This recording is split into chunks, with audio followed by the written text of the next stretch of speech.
Good morning, everyone.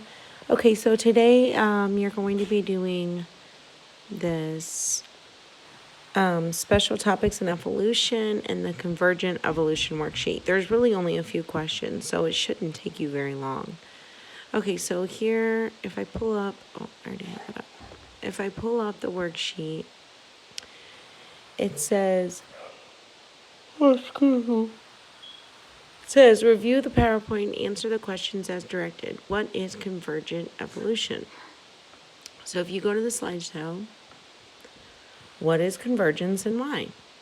What? Convergence is the development of similar traits and behaviors without being closely related. Okay, so animals have similar traits and they behave similarly, but they're not closely related. And we know animals are closely related because of, remember, the dichotomous keys I taught you and how they classify animals. So that's how they would figure that out. Okay, so why? There are certain body forms that are successful for certain niches or ways of living. Some examples include hunting for food, adapting to environments and climates, and defensive strategies. So you can answer question 1, what is convergent evolution?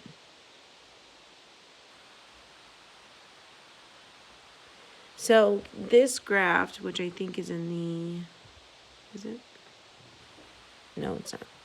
Okay. This graph right here is a graph of, so a niche is something that an animal does. It's like their behavior. So here are some burrowers, which means they like burrow in the ground. And we have a mole. These are normal mammals.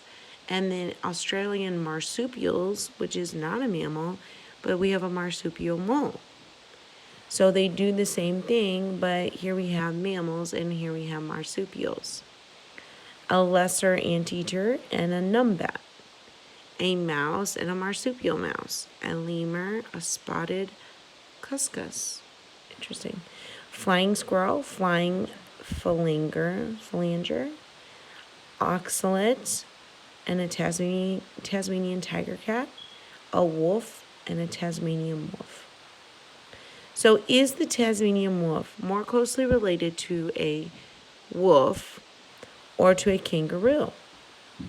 So think about what convergent evolution means. Are they closely related or not? Do they just have similar behavior? Okay. Sharks, dolphins, and ichthyosaurs. What is the purpose of their body plan and why is it successful? So that's going to be over here. Oh, here it talks about more about the Australian marsupials. So you can learn a little bit more about the difference to help you with that last question. More examples. Oh, here, good. About these two. Okay, so this occurs often distance time as well, over distance time. The shark, ichthyosaur, and the dolphin all converged in the same body plan because it works for hunting fish. So here we have a shark, an ichthyosaur, and a dolphin. The shark is considered a fish, an ichthyosaur is considered a reptile, and a dolphin a mammal. So the question was, what is the purpose of their body and why is it successful? So look at the shape of their body, their nose, the thinness, their fins, and maybe that will help you figure out why they all work for hunting fish. Look here. Okay. Next question. Here's an example of adaptive radiation. The cichlid fishes of the Great Lakes of Africa. Brainstorm a list of at least 5 things that these fish might eat. Okay. So looking at the fish, what's something you think these fish might eat? If you want, you can color them since you all are bored. Okay, adaptive radiation. So this will help you with that question. In evolutionary biology, adaptive radiation is a process in which organisms diversify rapidly from an ancestral species into a multitude of new forms, particularly when a change in the environment makes new resources available, creates new challenges, or opens new environmental niches. Starting with a recent single ancestor, this process results in the speciation and phenotypic adaptation of an array of species exhibiting different morphological or physiological traits. The prototypical example of adaptive radiation is finch speciation on the Galapagos, Darwin's finches, but examples are known from around the world.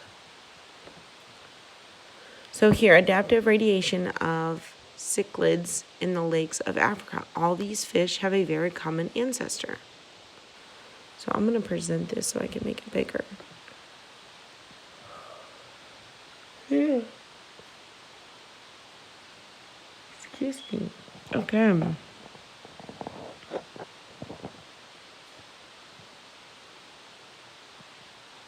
So does it show their common ancestor?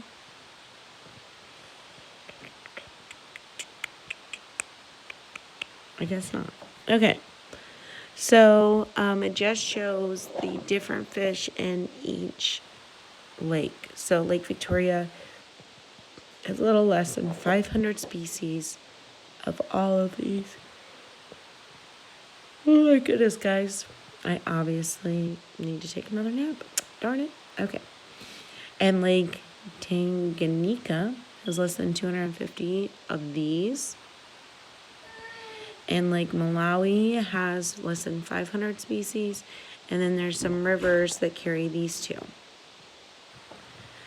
All right, so what do you think that they eat? So honestly, you could Google it. You could use some common sense, like what's in lakes for fish to eat. Excuse my son. He's frustrated. He can't get a toy. Okay. So, and then finally speculate as to how they evolved. So looking at this picture of the lakes and the colors and the location, you can look at, I believe these are well, I know this is Madagascar, India, Madagascar. So maybe that's where their ancestors are from. It's really hard to tell. This is not a friendly key. So why do you think they evolved? Okay. So this one should not take you long at all. And that's it. Tomorrow, let's look at tomorrow really quickly, and then I'll go figure out why my son is so sad. Oh, okay. Why do fish lose their eyes? Okay, that'll be fun. If you have any questions, email me. Otherwise, it was really good to see some of you yesterday. If others of you missed our chat, I will be scheduling another one, and I will email along with this link to this YouTube. You will see on the email the challenge for the next 48 hours. All right, I'll talk to y'all soon. Bye-bye.